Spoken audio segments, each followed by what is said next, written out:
Okay guys, तो आज हम लोग क्वेश्चन नंबर 36 से 40 तक डिस्कस करेंगे आईआईटी जैम 2025 इकोनॉमिक्स। क्योंकि गाइस हम लोगों ने ऑलरेडी क्वेश्चन नंबर 1 से 35 तक सॉल्व कर रखे हैं, ठीक है। तो आज हम लोग डिस्कस करेंगे 36 टू 40। तो चलिए गाइस, क्वेश्चन नंबर 36 आपको यहाँ पे गिवन है कि which of the following is या are correct according to the classical macro economics school. तो यहाँ पे आपको चार ऑप्शंस गिवन है। Long run aggregate supply curve is vertical. If long run aggregate supply curve is vertical, change in aggregate demand affect price but not output. If long run aggregate supply curve is vertical, changes in aggregate demand affect output but not prices. And similarly option D कि जो vertical aggregate supply curve implies that output is independent of the money supply। ठीक है, तो guys हमें पता है कि according to classical thoughts कि जो एग्रीगेट सप्लाई कर्व है लॉन्ग रन में वो ऑलवेज वर्टिकल होता है, ठीक है। और जो डिमांड कर्व है वो हमारा नेगेटिवली स्लोप होता है, ठीक है, नेगेटिवली स्लोप होता है अकॉर्डिंग टू क्लासिकल थॉट्स। तो गाइज ये तो बिल्कुल सही होगा ऑप्शन नंबर ए, क्योंकि गाइज ये डायरेक्ट थॉट्स है क्लासिकल का कि long run aggregate supply curve is always vertical according to classical thoughts. तो ये तो डायरेक्ट गाइस आपको पूछा गया था, तो ये तो बिल्कुल सही है। अगर मैं ऑप्शन नंबर बी की बात करूं गाइस, तो आपको डिमांड का पता है और आपको सप्लाई कर्व भी पता है। तो क्लासिकल का मानना यह था कि अगर एग्रीगेट डिमांड में चेंज होती है, एग्रीगेट डिमांड में चेंज होती है तो ये सिर्फ और सिर्फ प्राइस को चेंज करेगा। अगर एग्रीगेट डिमांड इंक्रीज हो रहा है तो वो प्राइसेस को इंक्रीज करेगा, और जब प्राइस इंक्रीज होगा गाइस तो इन्फ्लेशंस होंगे इकोनॉमी में, बट आउटपुट हमारा ऑलवेज फिक्स रहेगा। ये क्लासिकल का मानना था गाइस, एक बार ध्यान से सुनना। क्लासिकल का मानना ये था कि अगर हम लॉन्ग रन की बात करें तो भाई हमारा जो सप्लाई कर्व है ना वो फिक्स है, वो वर्टिकल है, और अगर एग्रीगेट डिमांड में चेंजेस होती है तो वो सिर्फ और सिर्फ प्राइस को इफेक्ट करेगा, आउटपुट पे कभी भी इफेक्ट नहीं कर सकता है। मतलब कि रियल फैक्टर पे गाइस वो कभी भी इफेक्ट नहीं कर सकता है। जैसे हमारा आउटपुट क्या है, एम्प्लॉयमेंट क्या है, ये सारे रियल फैक्टर्स है। तो रियल फैक्टर्स को गाइस ये कभी भी इफेक्ट नहीं कर सकता है लॉन्ग रन में, ठीक है। ये सिर्फ और सिर्फ गाइस प्राइसेस को हो गया, मतलब जो भी मॉनेटरी फिनोमेना है उस चीजों को इफेक्ट कर सकता है, बट रियल फैक्टर्स को नहीं, ठीक है। तो अगर मैं ऑप्शन नंबर बी पे गाइस जाऊं तो यहाँ पे आपको गिवन है कि if long run aggregate supply curve is vertical, change in aggregate demand affect the price but not output. तो गाइस आप बिल्कुल देख सकते हो डायग्राम के थ्रू, तो इसका मतलब है कि गाइस हमारा बी भी सही है, ठीक है। अगर मैं ऑप्शन नंबर सी की बात करूं कि if long run aggregate supply curve is vertical, changes in aggregate demand affect output, नहीं गाइस, मैंने अभी आपको जस्ट बताया ना कि लॉन्ग रन में अगर एग्रीगेट डिमांड में चेंज होती है तो सिर्फ और सिर्फ प्राइस को चेंज कर सकता है, आउटपुट को कभी भी चेंज नहीं कर सकता है। बट आपको यहाँ पे गिवन है कि भाई एग्रीगेट डिमांड जो है आउटपुट को चेंज कर रहा है, नहीं, ये बिल्कुल गलत है, ठीक है। और guys vertical aggregate supply curve implies that कि output is independent of the money supply, ठीक है। तो गाइस अगर मैं यहाँ पे मैं आपको एज अ नोट के तौर पे भी मैं आपको यहाँ पे दिया हूँ, ठीक है। और सिमिलरली गाइस कि ऑप्शन ए करेक्ट क्यों है मैंने ऑलरेडी रीजन आपको बता दिया। ऑप्शन बी भी गाइस सही होगा एंड ऑप्शन सी गलत होगा, एंड ऑप्शन डी गाइस आप बोल सकते हो कि aggregate supply curve implies that output is independent of the money supply. तो बिल्कुल गाइस सही है ना कि आउटपुट तो फिक्स है, तो यहाँ पे गाइस हमारा प्राइस इंक्रीज हो रहा है, ठीक है। मतलब कि एग्रीगेट डिमांड गाइस कब इंक्रीज होगा, जब लोगों के पास पैसा आएगा। तो जब लोगों के पास पैसा आएगा एग्रीगेट डिमांड बढ़ेगा, प्राइस बढ़ेगा, तो यहाँ पे मॉनेटरी फिनोमेना हो रहा है ना, बट हमारा आउटपुट तो फिक्स है। तो मॉनेटरी फिनोमेना और आउटपुट कंप्लीटली गाइस इंडिपेंडेंट है, वो डिपेंड नहीं है। तो यहाँ पे वही चीज तो लिखा हुआ है कि भाई ये इंडिपेंडेंट है, तो इसका मतलब है कि भाई हमारा ऑप्शन डी भी सही है। तो करेक्ट आंसर क्या बन जाएगा, ए, बी एंड डी, ठीक है। तो डी भी गाइस आपका करेक्ट हो जाएगा, okay. So A, B and D are correct. Okay, तो गाइज इसको एक बार रीड कर लेना। Okay okay guys, move to question number 37। 37 आपको गिवन है कि in the case of first degree price discrimination which of the following statement is या are correct in the long run? Total surplus is equal to total profit of the firms, consumer surplus is equal to zero, deadweight loss is positive, या फिर producer surplus is zero. तो guys सबसे पहले हम लोग समझते हैं कि भाई ये फर्स्ट डिग्री प्राइस डिस्क्रिमिनेशन आखिर में होता क्या है। Guys first degree price discrimination को हम लोग परफेक्ट प्राइस डिस्क्रिमिनेशन भी बोलते हैं। इसका मतलब ये होता है कि हर एक फर्म कंज्यूमर के विलिंगनेस को देखते हुए चार्ज करता है। गाइस अगर आप कभी पार्क गए होंगे तो पार्क में क्या होता है कि जो इंडियन पर्सन है उसके लिए कम फी है और जो फॉरेनर है उसके लिए ज्यादा फी है। ठीक है, तो जो फर्म्स ऑनर है गाइस उसको ये आइडिया लग जाता है कि भाई जो फॉरेनर है उसकी विलिंगनेस ज्यादा है, ठीक है, और जो इंडियन पर्सन है उसकी विलिंगनेस कम है। तो जो फर्म्स है ना वो प्राइस को चार्ज करता है अकॉर्डिंग टू विलिंगनेस, कि भाई जिसके जितना विलिंगनेस है उसके अकॉर्डिंग जो है फर्म्स चार्ज करेगा। तो गाइस यहाँ का अगर मैं यहाँ पे बात करूं कि फर्म्स की मेन मोटिव क्या है, तो फर्म्स का मेन मोटिव ये है कि भाई कंज्यूमर सरप्लस को एक्सट्रैक्ट करना। हाँ, कंज्यूमर सरप्लस को एक्सट्रैक्ट करना। तो यहाँ पे क्या करता है कि भाई फर्म्स एक्सट्रैक्ट कर लेता है कंज्यूमर सरप्लस को, और गाइस जब कंज्यूमर सरप्लस एक्सट्रैक्ट हो जाएगा तो फर्म्स का क्या वो प्रॉफिट बन जाएगा। तो यहाँ पे कोई भी डेडवेट लॉस नहीं होती है, क्योंकि यहाँ पे गाइस रिसोर्सेज जो है वो एलोकेटिव होता है एफिशिएंटली। ठीक है, तो गाइस यहाँ पे आपका हो जाएगा नो डेडवेट लॉस। ठीक है गाइस, मैं एक बार फिर से बताता हूँ कि फर्स्ट डिग्री प्राइस डिस्क्रिमिनेशन को हम लोग बोलते हैं परफेक्ट प्राइस डिस्क्रिमिनेशन। और यहाँ पे क्या होता है कि फर्म्स कस्टमर को उसके विलिंगनेस के बेसिस पे चार्ज करता है। तो गाइस जब उसके विलिंगनेस के बेसिस पे चार्ज करेगा तो इसका मतलब है कि भाई फर्म्स उसके कंज्यूमर सरप्लस को एक्सट्रैक्ट कर रहा है और वही उसका क्या बन जाएगा, प्रॉफिट बन जाएगा। तो गाइस वहां पे कोई भी कंज्यूमर सरप्लस नहीं रहेगा, और जब गाइस कंज्यूमर सरप्लस ही नहीं रहेगा तो वहां पे डेडवेट लॉस भी नहीं होगा। ठीक है, तो अगर गाइस मैं ऑप्शन पे मूव करूं तो पहला ऑप्शन आपको गिवन है कि भाई total surplus is equal to the firm's profit. ये बिल्कुल सही है गाइस, बिल्कुल सही है। फर्स्ट डिग्री प्राइस डिस्क्रिमिनेशन में गाइस फर्म्स क्या करता है, कैप्चर कर लेता है सारे कंज्यूमर सरप्लस को। तो उस केस में वहां पे कोई भी डेडवेट लॉस नहीं होता है, और जो टोटल सरप्लस है वही फर्म्स का प्रॉफिट बन जाता है। तो ये तो बिल्कुल सही है स्टेटमेंट 1। अगर मैं ऑप्शन बी पे गाइस मूव करूं तो यहाँ पे आपको गिवन है कि भाई consumer surplus is equal to zero. तो ये भी सही होगा गाइस, क्योंकि जो फर्म्स है उन्होंने सारे कंज्यूमर सरप्लस को एक्सट्रैक्ट कर लिया उसके विलिंगनेस के बेसिस पे। तो फर्म जो कंज्यूमर है उसके पास तो गाइस कोई सरप्लस रहा नहीं, तो कंज्यूमर सरप्लस क्या बन गया, जीरो। तो ये भी सही होगा। सिमिलरली गाइस अगर मैं बात करूं ऑप्शन नंबर सी का कि भाई डेडवेट लॉस इज पॉजिटिव, नहीं गाइस यहां पे कोई भी डेडवेट लॉस नहीं होता है। ठीक है, तो ये तो हमारा बन जाएगा इनकरेक्ट। ओके, क्योंकि गाइस यहाँ पे रिसोर्सेज एफिशिएंटली जो है एलोकेट होता है। ओके, अगर मैं मूव करूं ऑप्शन नंबर डी में प्रोड्यूसर सरप्लस इज जीरो, नहीं गाइस प्रोड्यूसर सरप्लस यहाँ पे जीरो नहीं होता है, यहाँ पे मैक्सिमम होता है प्रोड्यूसर सरप्लस। तो ये भी हमारा क्या हो जाएगा, गलत। तो करेक्ट आंसर क्या बन जाएगा, A and B are correct. ठीक है, तो ए और बी आपका बन जाएगा करेक्ट। ठीक है, okay guys, move to question number 38। आपको यहाँ पे गिवन है कि which of the following statement is या are correct for the diseconomics of scale. तो यहाँ पे आपको चार ऑप्शंस गिवन है।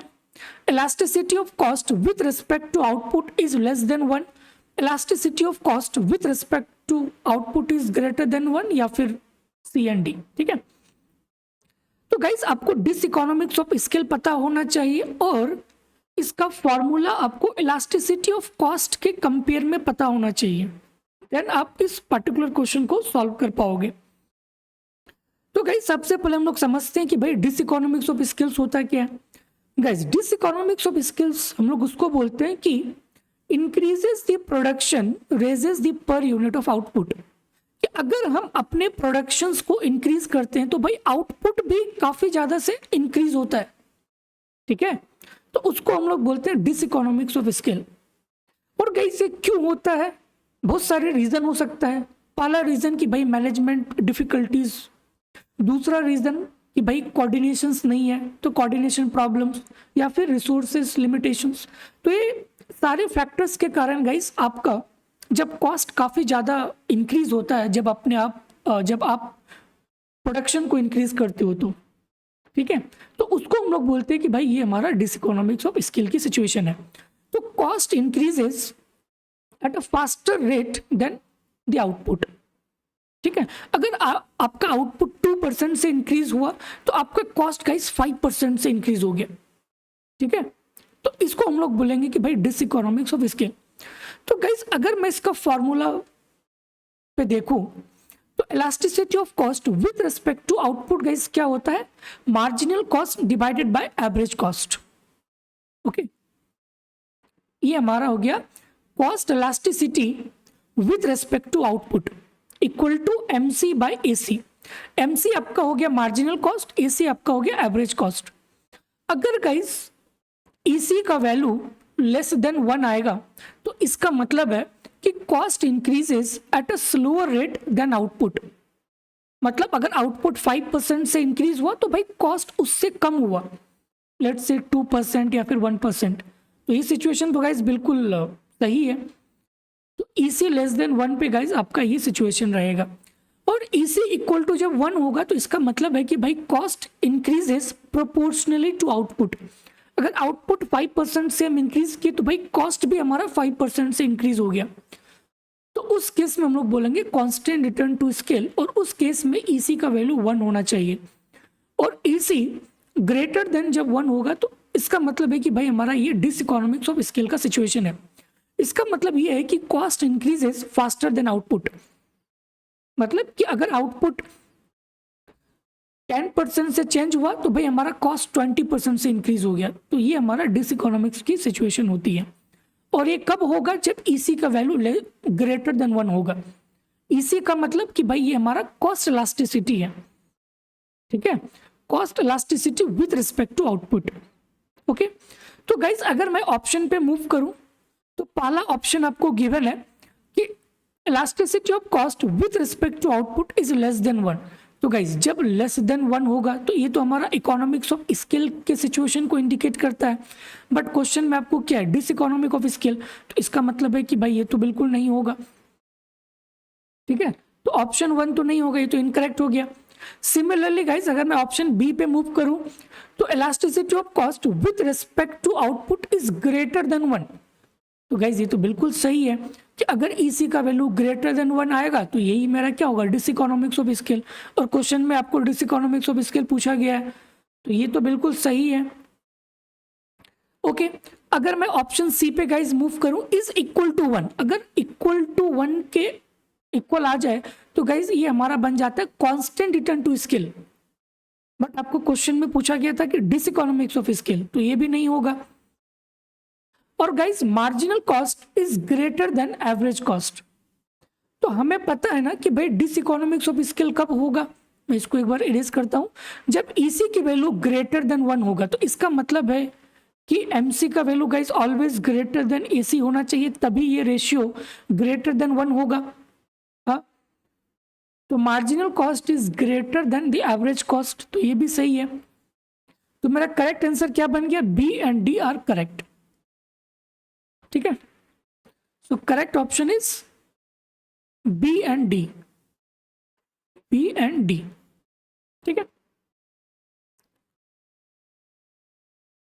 Okay guys, move to question number 39। आपको गिवन है कि market failures occurs in the presence of the followings, externality, public goods, market power या फिर प्राइवेट गुड्स।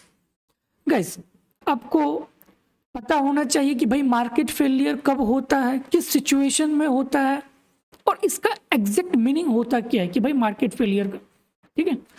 तो गाइज अगर मैं इसके डेफिनेशन में चलूँ कि भाई मार्केट फेलियर आखिर में किस चीज़ को हम लोग कहेंगे, तो मार्केट फेलियर का गाइज मतलब ये है कि अगर कोई भी इकोनॉमी गुड एंड सर्विसेज को प्रोड्यूस करता है तो भाई वो एफिशिएंटली जो है डिलीवर नहीं कर पाता है इन फ्री मार्केट में, तो उसको हम लोग बोलेंगे कि भाई वहाँ पे मार्केट फेलियर की सिचुएशन है। और गाइज जब गुड एंड सर्विसेज डिलीवर नहीं हो पाएगा एफिशिएंटली तो ऑब्वियसली है कि भाई इकोनॉमी को लॉस होगा और इससे हमारा सोशल वेलफेयर भी लॉस होगा। और गाइज ये जो है बहुत सारे कारणों की वजह से होता है। पहला कारण अगर हम बात करें कि भाई एक्सटर्नलिटी, एक्सटर्नलिटी का मतलब है कि अगर आप कोई भी चीज प्रोड्यूस किए, ठीक है, और आपने उसको गाइज बेच दिया सेलर, लेट से कि आप जो है सेलर हो और यहाँ पे कोई बायर है, ठीक है, तो आप अपने प्रोडक्ट को बेच दिए दूसरे के पास और आपको इसके बदले में क्या मिल गया, मनी मिल गया। बट आपने जो प्रोड्यूस किया ना, ओके, अगर उसके कारण किसी थर्ड पर्सन को अगर इफेक्ट होता है, अगर किसी थर्ड पर्सन को इफेक्ट होता है तब हम लोग बोलेंगे कि भाई वहां पे एक्सटर्नलिटीज प्रेजेंट होगा। अब ये गाइस एक्सटर्नलिटीज पॉजिटिव भी हो सकता है, नेगेटिव भी हो सकता है। पॉजिटिव का मतलब है कि अच्छी साइन है, मतलब एडुकेशन की गाइस अगर हम बात करें, गाइस एक एग्जांपल के थ्रू हम लोग समझते हैं। ये एग्जांपल आप सभी को पता ही होगा, ठीक है। लेट्स से कि कोई केमिकल फैक्ट्री ऑनर है और एक केमिकल को बनाता है और इसका जितना भी वेस्ट है ना, ये बगल के रिवर में चले जाता है, तो ये आपका रिवर हो गया। और इन्होंने कहा गाइस कोई केमिकल्स को बनाया और इन्होंने सेल कर दिया कोई अदर पर्सन पे, ठीक है, अदर पर्सन पे। बट गाइस जो मछुआरा है, जो फिश पकड़ता है, तो जब ये रिवर पे जाएगा तो भाई ये डस्ट यहाँ पे इस रिवर में गया होगा तो भाई मछली तो मर जाएगा, है कि नहीं, मछली तो मर जाएगा। तो गाइस इस थर्ड पर्सन को जो मछुआरा था इसको तो लॉस हो गया ना, हाँ, इसको तो लॉस हो गया। तो यहाँ पे हमारा क्या हो गया, नेगेटिव एक्सटर्नलिटी हो गया। तो अगर मैं सारे इकोनॉमी को गाइज इस तरह से कंसीडर कर लूँ तो अगर नेगेटिव एक्सटर्नलिटीज प्रेजेंट होगा तो भाई हमारा आउटपुट घट जाएगा। तो अगर आउटपुट घट जाएगा तो गाइज इनएफिशिएंसी आ जाएगा। तो इसका मतलब है कि अगर एक्सटर्नलिटीज प्रेजेंट होगा किसी भी इकोनॉमी में तो गाइज वहां पे मार्केट फेलियर होगा ही होगा ड्यू टू इनएफिशिएंसी, ठीक है। तो इसका मतलब है गाइज ये तो आपका बिल्कुल सही है, ठीक है, ओके। अगर मैं बात करूं गाइज पब्लिक गुड के बारे में, गाइज हमें पता है ना कि भाई पब्लिक गुड क्या होता है, नॉन एक्सक्लूडेबल एंड नॉन प्राइबल्स। जैसे आपका नेशनल डिफेंस हो गया, स्ट्रीट लाइट हो गया। बट गाइज आप खुद सोचो, गवर्नमेंट आपको स्ट्रीट लाइट प्रोवाइड करवाती है, अगर उसके बदले अगर गवर्नमेंट को गाइस कुछ रिटर्न नहीं आएगा तो भाई गवर्नमेंट तो लॉस में चले जाएगा। फिर अगले टर्म्स में गाइस फिर वो आपको वो सर्विस नहीं दे पाएगा, ठीक है। तो अगर हम बात करें कि फ्री राइडर प्रॉब्लम में गाइस ऐसा होता है जो कि पब्लिक बिना ही पे किए हुए जो है सर्विसेज को एंजॉय करता है, तो उस केस में भी गाइस हमारा मार्केट फेल हो सकता है, क्योंकि गाइस गवर्नमेंट के पास फिर उतने अमाउंट नहीं हो पाएगा, ठीक है। गाइस आप खुद सोचो ना कि कोई भी पर्सन अगर सर्विस देता है तो उसके बदले गाइस एटलीस्ट उसके पास उतना मार्जिनल कॉस्ट को कवर करने की क्षमता होना चाहिए। अगर वो उसके पास अगर उतना क्षमता नहीं है गाइस उस चीजों को रिकवर करने के लिए, तो नेक्स्ट टाइम में फिर वो आपको सर्विस नहीं दे पाएगा, तो मार्केट तो फेल हो जाएगा ना, ठीक है। तो यहां पे भी गाइस आपका मार्केट फेल होता है। Similarly market power, market power का मतलब ये है कि अगर लेट से कि गाइस ये इकोनॉमी है और इस इकोनॉमी में कंपिटिटिव इन्वायरमेंट है। कंपिटिटिव इन्वायरमेंट का मतलब कि भाई price equal to marginal cost है। बट आप खुद सोचो कि अगर उस इकोनॉमी में कुछ मार्केट पावर आ जाए, मतलब मोनोपोली सिचुएशंस टाइप समथिंग अगर आ जाए, तो गाइस जैसे ही मार्केट के पास पावर आ जाएगा तो भाई ये क्या कर देगा कि प्राइसेस को इंक्रीज कर देगा, और जैसे ही प्राइस इंक्रीज हो जाएगा गाइस तो ये आउटपुट क्या हो जाएगा, फॉल हो जाएगा। तो ये आपका सिचुएशन बन गया मार्केट पावर, ये आपका सिचुएशन है कंपिटिटिव इन्वायरमेंट। तो कंपिटिटिव इन्वायरमेंट में क्या होता है कि भाई प्राइसेस कम होता है और आउटपुट हमारा यहाँ पे ज़्यादा होता है comparatively to this situation market power. ठीक है, तो अब खुद सोचो कि जैसे ही मार्केट पावर आ गया इकोनॉमी में तो प्राइसेस इंक्रीज हो गया और आउटपुट फॉल हो गया। तो आउटपुट गाइस कम हो गया, मतलब कि यहाँ पे इनएफिशिएंट आ गया, इनएफिशिएंसी की सिचुएशन आ गया कंपैरेटिवली टू कम्पिटिटिव। तो यहाँ पे भी गाइस हमारा मार्केट फेल हो जाएगा। ठीक है, तो ये भी बिल्कुल सही है। अगर हम बात करें कि प्राइवेट गुड, तो गाइस हमें पता है कि भाई प्राइवेट गुड्स क्या होता है, एक्सक्लूडेबल होता है और राइबल होता है। तो यहाँ पे गाइस कोई भी मार्केट फेलियर की सिचुएशंस नहीं होती है, क्योंकि प्राइवेट गुड गाइस आप तभी कंज्यूम कर पाओगे जब आप पे करोगे। ठीक है, तो इसका मतलब है कि भाई यहाँ पे हमारा एफिशिएंटली ट्रेड होता है मार्केट में। ठीक है, तो गाइस सेम चीज़ यहाँ पे आपको गिवन है कि ये बिल्कुल करेक्ट है, इसके कारण हमारा मार्केट फेल होता है। पब्लिक गुड भी गाइस करेक्ट है, इसके भी कारण मार्केट फेलियर होता है। मार्केट पावर भी गाइस करेक्ट है, इसके कारण भी मार्केट फेलियर होता है, बट ये आपका इनकरेक्ट है। ठीक है, क्योंकि ये एफिशिएंटली गाइस गुड्स को डिलीवर कर पाता है। तो इसका करेक्ट आंसर क्या बन जाएगा, ए, बी एंड सी। ठीक है, okay guys, move to last question, question number 40। आपको यहाँ पे गिवन है कि which of the following reference period is या are used by the National Sample Survey for measuring employment and unemployment?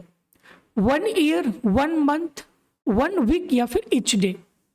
ठीक है, तो गाइस आपको पता होना चाहिए कि जो नेशनल सैंपल सर्वे जो डेटा को कलेक्ट करता है एम्प्लॉयमेंट और अनएम्प्लॉयमेंट के लिए, तो गाइस किस रेफरेंस पीरियड के बेसिस पे कलेक्ट करता है। तो गाइस 1 ईयर के बेसिस पे डेटा को कलेक्ट किया जाता है और इसको हम लोग बोलते हैं यूजुअल स्टेटस।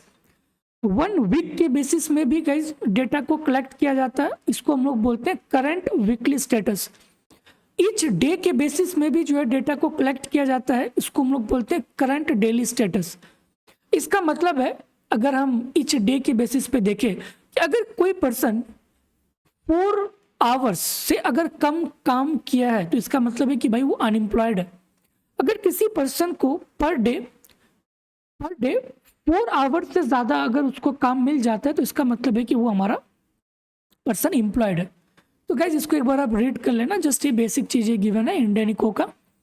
ठीक है, तो ये 1 ईयर के बेसिस पे, 1 वीक के बेसिस पे और ईच डे के बेसिस पे, बट यहाँ पे आपको गिवन है कि 1 मंथ। तो गाइस ये 1 मंथ के बेसिस पे डेटा को कलेक्ट नहीं करता है, सिर्फ और सिर्फ 1 ईयर, 1 वीक और ईच डे के बेसिस पे national sample survey data collect की जाती है रिगार्डिंग एम्प्लॉयमेंट एंड अनएम्प्लॉयमेंट। ठीक है, तो गाइस ऑप्शन ए बिल्कुल करेक्ट है, ऑप्शन बी बिल्कुल इनकरेक्ट, क्योंकि ये कभी भी मंथली बेसिस पे नहीं कलेक्ट करता है। ओके, एंड 1 वीक बिल्कुल सही, एंड ईच डे ये भी आपका करेक्ट है। ठीक है, तो इसका करेक्ट आंसर बन जाएगा A, C and D. Okay okay guys, thank you. तो आज हम लोगों ने क्वेश्चन नंबर 36 से क्वेश्चन नंबर 40 तक डिस्कस किया, और आई होप गाइस कि आपको ये सीरीज पसंद आ रही होगी। तो हम लोग सारे क्वेश्चन डिस्कस करेंगे गाइस IIT JEM 2025 के। तो फिर मिलते हैं नेक्स्ट वीडियोस पे गाइस। Okay, thank you.